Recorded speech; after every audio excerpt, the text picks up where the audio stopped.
Thanks everybody for joining the webinar today. So glad to have you back for the Creating an Equitable Future webinar series. This is the third part of this series. If you've missed previous parts, all of the recordings are on my website at tristaharris.org. We're gonna keep you muted during the presentation, but if you've got questions, put it in the chat, and Julia from my team is going to be answering those questions or asking those questions throughout so that I can hear what you're thinking. So for any of you, if this is your first time joining one of these webinars, I'll just introduce myself. I am Trista Harris. You can connect with me at LinkedIn at Trista Harris. And I have been doing futurism work for the past 12 years or so. Because it's really helped me in my work in philanthropy and with the nonprofit sector, understanding what's coming next. And I'm really passionate about making sure that each of you has the tools necessary to understand what's coming next in your organization. Right now, I'm president of Future Good, which is a consulting firm that helps foundations and nonprofits build a better future and build a more equitable future.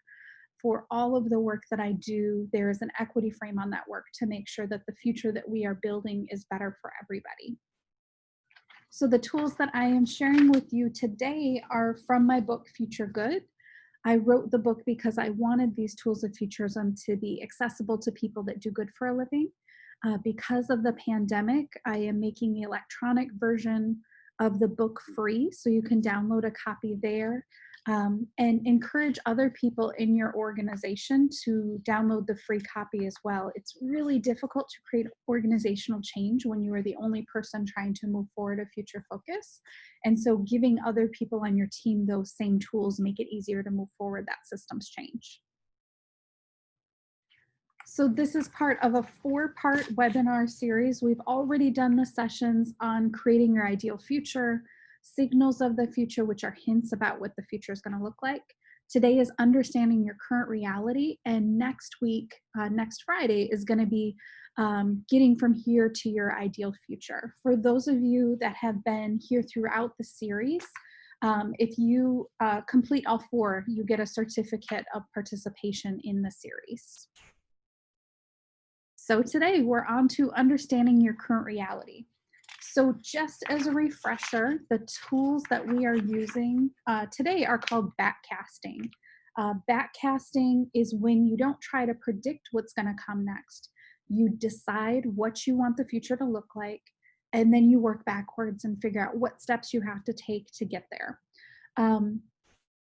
This model helps us remember that the future doesn't just happen to us. It's not this like dangerous thing coming our direction. It's something that we create by the decisions that we make each day. And for those of you within nonprofits and foundations, especially important. You are in places where every single day you are creating what the future looks like for the causes and communities that you care about. And so let's have a clear vision of what we want that future to look like. So the process that I normally undertake with this in the before times, we would do it in person and we would brainstorm using Post-it notes. Now I use Google Docs usually to keep track of ideas. And you start with asking the group that you're working with, what is the ideal future that they want to create? 20, 30, 50 years in the future, what does the world look like if your organization is 100% successful reaching its mission? Encourage people to just have one idea per Post-it note, because your work as the facilitators are moving those Post-it notes around so that you're sort of bunching them into groups and you can see where there's energy and where there's similar ideas. On a Google Doc, people are just writing down those singular ideas, and then during the process you can encourage people to move them around so that they're grouped with similar ideas, or add stars if they also agree with an idea that's there. It's important as you're doing these sort of things to think about who are the right people to have in the room. So often this is an activity that I do with boards of directors. I encourage them to have staff engaged in that process because staff are implementing the work and so need to be a part of that vision. For many organizations, it makes a lot of sense to have your core partners, grantees, people that are impacted by the problem that you're working on in this visioning process as well, especially this ideal future step, because they may have a different perspective and a different view on what that future can look like. So setting the stage, it's really important to make sure you've got the right people in the space. The thing that I have noticed now is that instead of doing a marathon planning session where normally this would be a full day workshop or a 2-day workshop in person, people are just so tired from staring at screens all the time that it's important to break it up. And so in the same way that I broke up this series into 4 separate parts, I'd encourage you and your organizations to break this up into at least 2 parts, but I think 4 is ideal so that people are in a space where they can really imagine what's coming next and have the mental energy that's necessary to do this sort of work. It's hard to imagine something that's different. And so framing it where people have enough space to actually think makes a big difference. I also, in many of my sessions, we have parts like this where we're talking through what this looks like, and then I send them off. They shut off their cameras, and they go and brainstorm, maybe even with a piece of paper, a notebook, and a pencil, what ideas they'd like to put on, and then they come back to the computer, they add those things to the Google Docs, I give them a good break, then we come back and we talk about those ideas. For you, if you're facilitating these sessions, what that break also gives you is time for you to go into that document and start to sort those ideas and start to notice where there's energy. As a facilitator, doing these things sort of virtually is a lot more forgiving and gives you more room to get stuff done. So today we're going to talk about the current reality part of this 2 curves framework. Current reality is the hardest part to do because this is all about the things that exist within your organization right at this moment that will make it possible to reach that ideal future. As I'm describing to groups that I'm facilitating, the way that I describe it is we are going to imagine what the future looks like and figure out how to get there so that they're not nervous and sort of dreading this piece about what isn't working. The way that the order works with this is that you start with ideal future, then you do signals of the future, then you do current reality, so that you built that confidence that 1, people are excited about the future that they've laid out.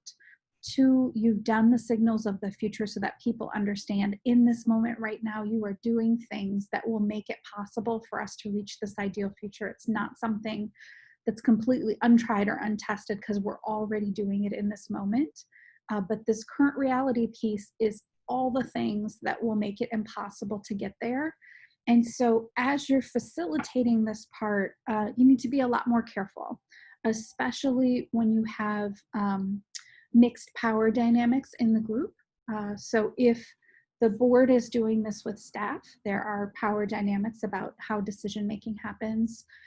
Even if it's an all-staff group and you have leadership team members and frontline staff, there is a power dynamic in that space. And so in organizations, you have some staff that are nervous about saying what isn't working.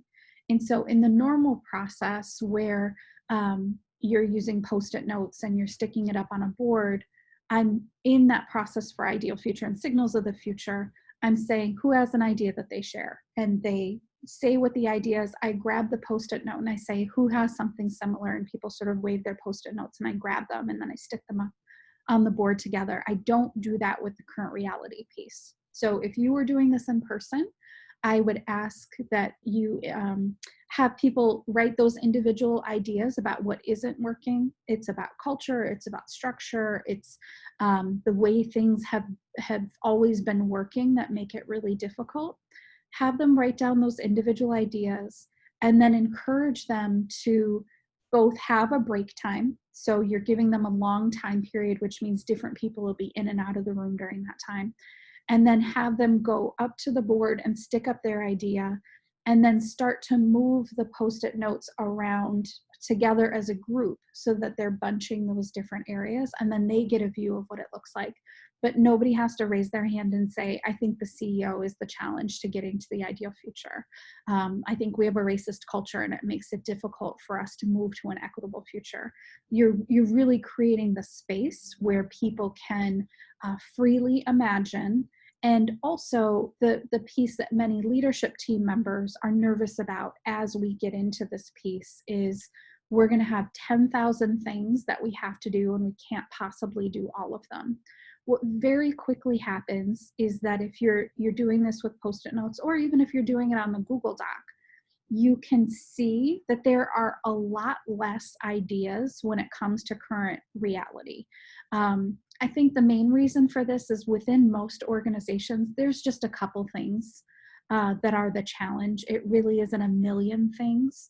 And so as you start to, you may have everybody in the room writes down the same thing and it looks like a lot of Post-it notes, but as you start to condense them together, or if you start to condense those ideas on the Google Doc, you'll very quickly realize that it's a couple of things. And as you dig deeper into that process, sometimes it's technical challenges. I have a former client that I worked with, and one of their culture issues had to do with their policies and procedures not being accessible to all staff members. So some staff weren't using computers in their jobs, others were.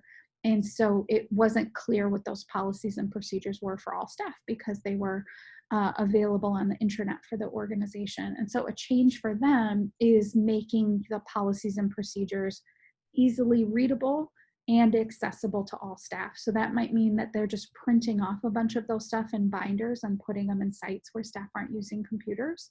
It might mean that they're clearing up the intranet and putting all those things in one place rather than all over the place. But that's a project that could take a month or two. It doesn't have to be something that's very complicated. And for that organization, that's going to get them a lot closer to that ideal future. So as you're facilitating these sort of things, know that this is the most tender part of the process.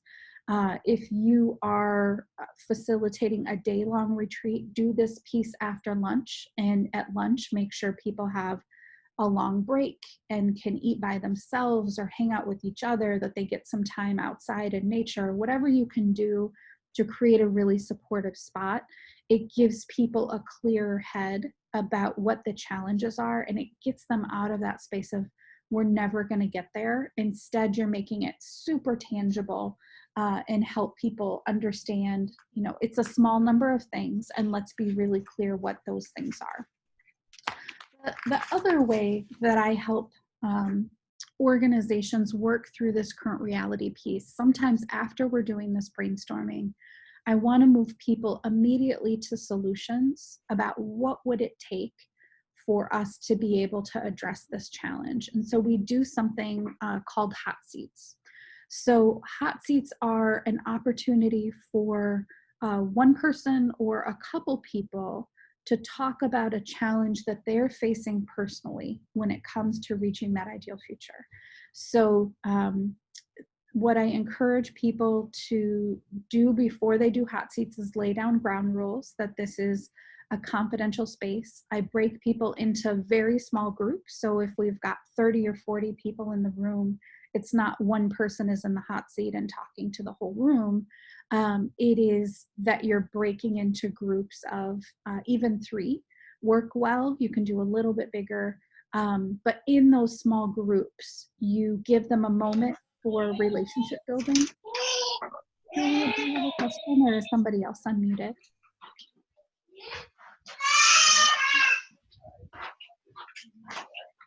Julia, if you can figure out who's unmuted and then mute them.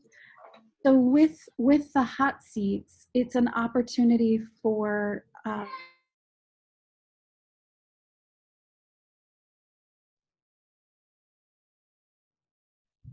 hot seats are an opportunity for people to have a deep connection with each other in a short time period, and really allows them to dig deep on something that's a challenge that they're facing. So we're going to practice this as a group. I'm going to send you into breakout groups. One person in your group can volunteer to share a challenge that they're facing in their organization to move to that more equitable future. This is a confidential space, so please don't share what you've been learning in these spaces together outside of this space. But a couple structural pieces about the hot seat. So that first person goes, they describe a challenge that they are facing as they're trying to get their organization to a more equitable future.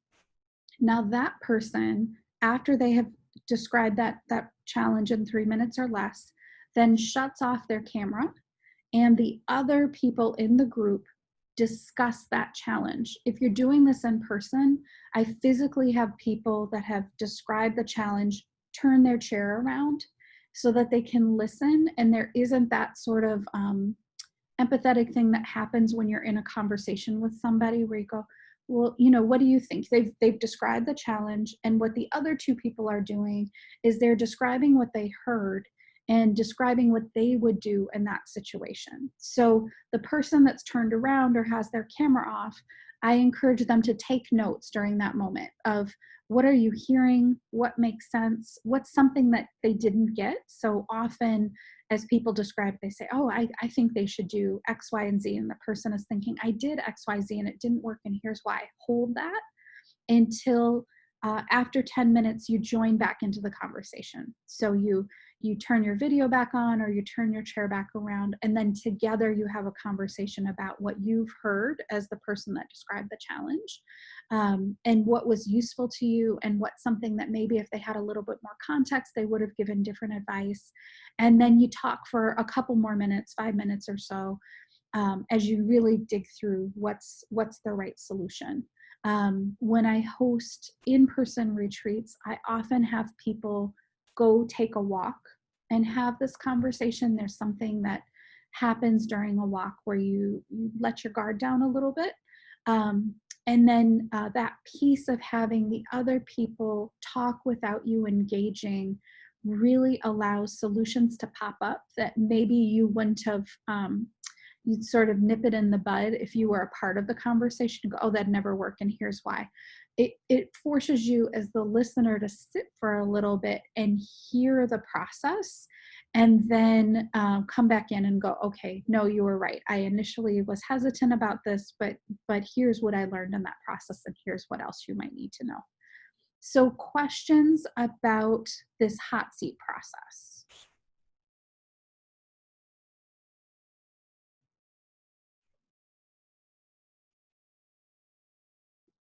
Okay. I'm gonna break you into breakout groups. I'd ask you to introduce yourself to each other. One person volunteer to be the person in the hot seat. Describe in 3 minutes that challenge that you're facing when it comes to creating a more equitable future in your organization. Or I know some of you are here together in a context around a equitable future for our community. And then shut off your camera and let the other people in your group discuss that challenge for 10 minutes. And then after that 10-minute time, turn back around, and then you'll have that discussion for 5 minutes. So in the chat, I think you'll be able to see notes that are coming from me about what the time frame is that you have left. So get ready to be zoomed into new groups, and I'll see you back when it's time and it's over.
Trista, are you in here? I am in here. Okay, for some reason I can't see us. So the breakout room that oh, there we Yeah. So it looks like there's somebody else in here still. Mhm. Um, Sometimes people don't join because they've got something else going on. Gotcha. I just wanted to be sure that it looked like there were just 3 others in the room that I was in. So I'm not sure if Mhm. they need somebody else. I got it. I see. You can do it with a group of 3. Okay. Um, and it looks like that breakout room 2 that you were in was the smallest. Okay. So they should be able to. It's just if the people don't join. So yeah. Okay. Can you broadcast a message um to everybody? Are you able to do that? Can you see in the I do have it to everyone. I'm not sure. We'll see. Yeah, if it will go or not. here? Actually, I think because I broke them out, I'm gonna cut and paste your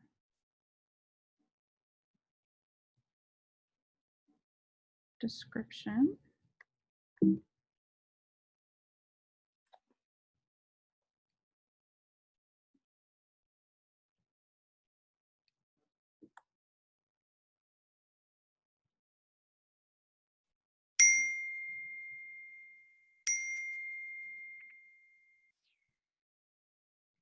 So yeah, then it pops up as a pop-up on the screen instead of in the chat box, and then disappears again. So, need to set a timer. 20 minutes.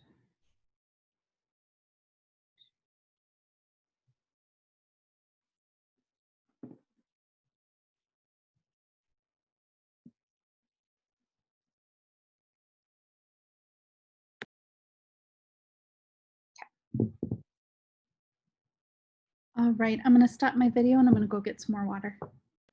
Sounds good.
Welcome back, everybody. I'd love to hear how your hot seats were in the chat. And would also love to hear, can you imagine doing this within your own organizations and what some challenges or opportunities of this structure might be? So I'll give you just a minute or two to type in your responses into the chat.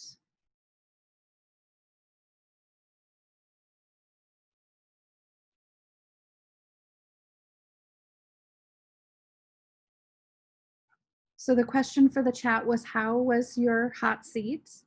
And can you imagine doing this within your organization? So type your response into the chat.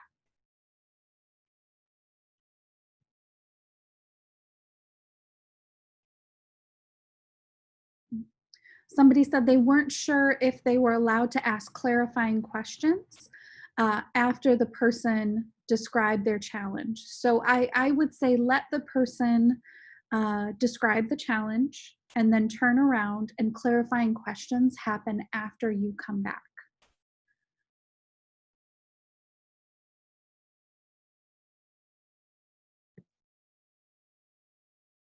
Sounds like there were some productive conversations, excellent experience, tangible feedback, both cultural and tactical. I can do something like this, but need to do pre-work first. Mhm. And I'll say just on this, this is an activity that is uncomfortable as you're facilitating the first couple times, because you're just like, you're not sure how it's going to turn out and if people are going to have good conversations. After you do it a few times, it becomes clear that sometimes it's the highlight of the meeting for people because they've been able to have an in-depth conversation with a small group and really dig into some of the challenging things that they've been facing.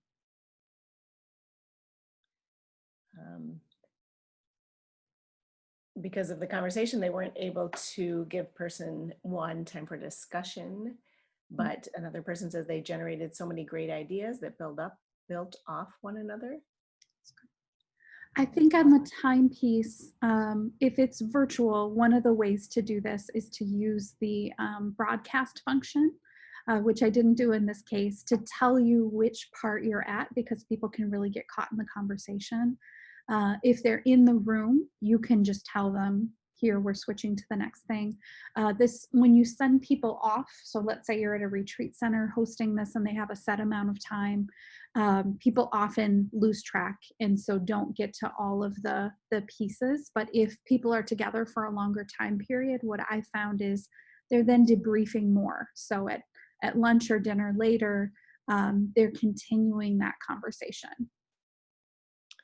Here's a question, Trista. What is the rationale for not being able to ask clarifying questions before the person turns their chair around? So a piece of it is that they're describing it as they see it and feel it.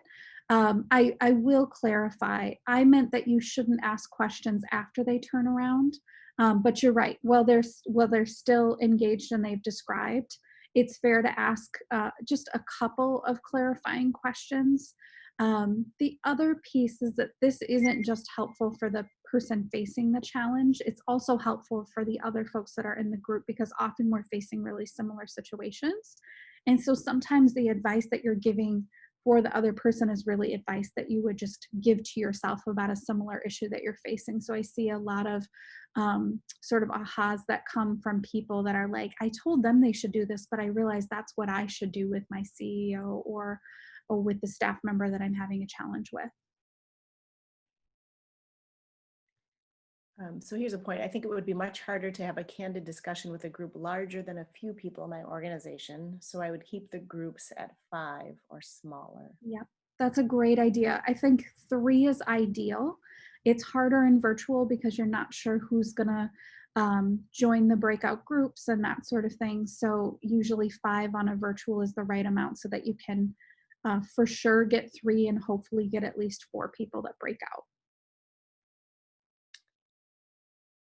So one comment, I could see myself doing this. I have used the peer consultation model in the past, a more structured version. I've done peer assist and consults primarily with people outside of my organization. It feels less vulnerable. Yeah. There's a different level of openness that happens when you are talking about challenges within an organization. I find that this works best with either groups of people that are from different organizations and are trying to envision a different future for their community or for an issue that they're concerned about. It also works well in large organizations where the breakouts are usually not people that you're working directly with. If it is a smaller organization, I encourage people to select their breakout groups so that if they have a challenge that's about their supervisor or somebody else, they're not choosing a group with that person. Do you have time for a couple more, Trista? Yeah, go ahead. I really appreciated our discussion about dealing with the issue in a tactical way and also doing the individual and group work to go deeper to understand the trust and communications work for more equitable group dynamics. Yeah. I think the hot seat piece comes late in the process of facilitating this. One of the other things that I didn't talk about before is when I'm bringing groups together to envision their ideal future. If if we're in person, I make sure that there are lots of relaxed break times. I'm doing a lot of purpose and connection questions on my website. I have a set of cards that are questions that you can ask, things like what's the most meaningful gift that you received as a child? What did you think you were going to be when you were 8 years old? If you could have dinner with somebody, living or not, who would it be? Those sort of questions. The reason that I do that is because you're deepening relationships, even if it's just two people talking with each other, that then they approach the rest of the conversation differently because they've had this moment of vulnerability. And so when it comes to the hot seats, you have to build up to that process by having lots of those moments throughout. When it's an in person facilitation, I break in lots of time for people to go for walks, take breaks outside, have lunches where we're not working through that sort of thing. I really stretch the time as long as possible so that people can, one, be more relaxed, and two, deepen relationships with each other while they're there. Here's a question. I don't understand how this would work in a small organization like mine, especially talking about equity issues, and the people who would be working on this are predominantly white. What if their issues aren't substantial for BIPOC communities? Mhm. I think there's a big conversation happening right now about where equity conversation should live. And I'm hearing lots of conversations from organizations where the staff are predominantly white saying, this issue is really important, but this is, not our work to do. I believe that the work of equity really needs to live with white folks, that within our institutions, we have to make sure that the sort of weight and heaviness of that work is not getting put on the few staff of color within our organizations. This challenge, especially in very small organizations, as you're doing hot seats, people will choose things based on how comfortable they are. So they may not share their most important challenge because they don't want to talk it through. That might be something that they're sharing in the post-it notes, but they will share a challenge. So I think it's about trust and practice within the organizations when it comes to, if you're trying to envision an equitable future and you feel like your staff can't do that because you don't have people of color on your staff, that's the time where you bring in community members, you bring in people that are impacted by the issues that you're working on to make sure that they're a part of the conversation. And that's when you start to also have the conversations about what representation on staff looks like. Why is it that in some of our organizations that are working deeply in communities of color, our staff aren't representative of those communities that we're working in? What are the barriers that exist within our organizations, and how do we make sure that we're representative in that way? So I'm gonna open it up for any other questions that you have in the next couple of minutes about the two curves process so far, or if you have further questions for those of you that were on the call last week about some of those signals of the future, feel free to put that in the chat as well. So Trista, just there's one more question here about connecting the exercise back to the larger process. Yeah. And then more specifically, um, When I asked to clarify, that you mentioned doing it late in the process, but they would like to know how many of these you do as part of the process. Yeah, so normally I do the hot seats in the section that's about current reality. So you've already done the ideal future, you've already done signals of the future, you're in that current reality space. People have already on a Google Doc or on Post-it notes have laid out the challenges that they see. The reason that I do hot seats in that moment is because I want people to get out of the stuckness that sometimes happens when you lay out a big list of problems and instead get to the place of what would action look like. So it's purposeful, even if it isn't immediately tied to your strategic visioning process. It helps your staff not leave that meeting with an idea of, oh, we've got so many things to work on, we're never going to do it, and immediately get back into that woe is me space. You've immediately moved them to action and to trying to process what it would take to get through some of those challenges.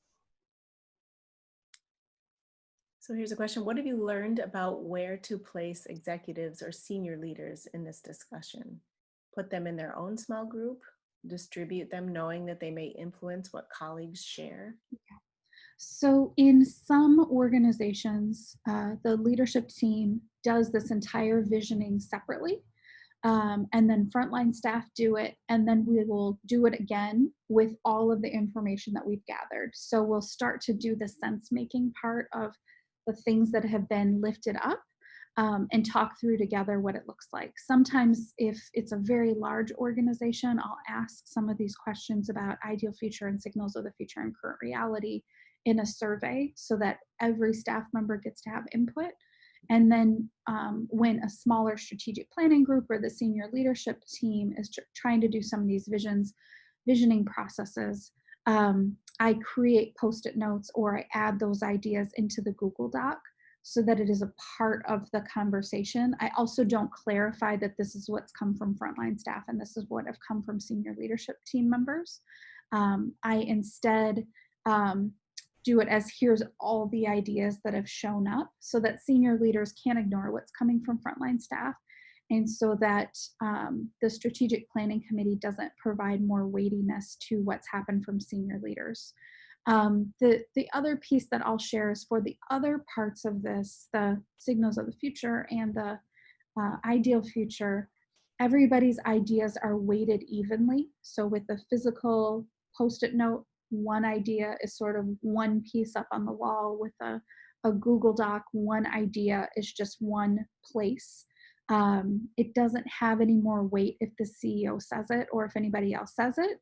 And it very quickly, those individual ideas get rolled up into bigger ideas that individuals feel like I have a part of it, but you're not tied to here's my one Post-it note that I wrote down. The other thing that sometimes happens with those ideas is people get very attached to the thing that they wrote down. And what really happens in these facilitations is all those Post-it notes go up. I use a different oval shaped Post-it note for people to write down what the main idea is for groups of Post-it notes. And then I throw away the individual ones. I don't throw them away in front of everybody because it hurts their feelings. I save them and I throw it away as soon as they leave the room, because the purpose isn't here's all these individual ideas. The purpose is what does all of it mean together? Great. Do you sometimes, always, never include board in this hot seat discussion? How do you incorporate them into this step and the rest of the process while being sensitive about power dynamics? I would not do hot seats with board and staff together. And sometimes I will have the board in the session where we're describing the current reality, and then they'll be in a separate breakout. So boards can go do their own hot seats, usually in a different place or space. Or if it's a virtual meeting, only keep the board on for the first part of the current reality discussion, have them leave as the hot seats are happening. I think the power dynamic is too great.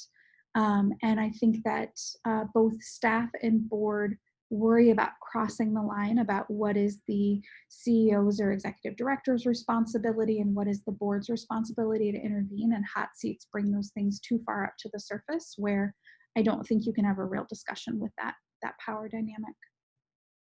So Trista, we have about a minute left, and there's a question about how would you recommend centering equity work in this process? That is a great final question. So I think the most important place to center equity is when you're talking about the ideal future. So as you are describing in that brainstorming process, describe it as, what does an equitable future look like for our organization? What does it look like if we do an amazing job, we have all the funding, everybody is aligned, what is different? For organizations that are using this for traditional strategic planning, I encourage them to keep that equitable future language in there as they're thinking about their work. In the first session, we talked about a frame that's about the 4 roles of an organization around equity, and brainstorming for each of those 4 sessions. So I'd say look at that first video about how you structure it to make sure that each of the roles of your organization with an equitable frame are included in the process. So our next session is next Friday, and that's how do you get from here to there? So after you've brought up all these pieces about what's a challenge in the current reality, how do you then move the organization to the ideal future? And so that is the work. How do you get from here to there? To join future sessions, if you haven't signed up yet, go to tristaharris.org. There's more information about the series. The video from this series will be up early next week. Happy Juneteenth. Take good care of yourself and take good care of your communities. Have a great day.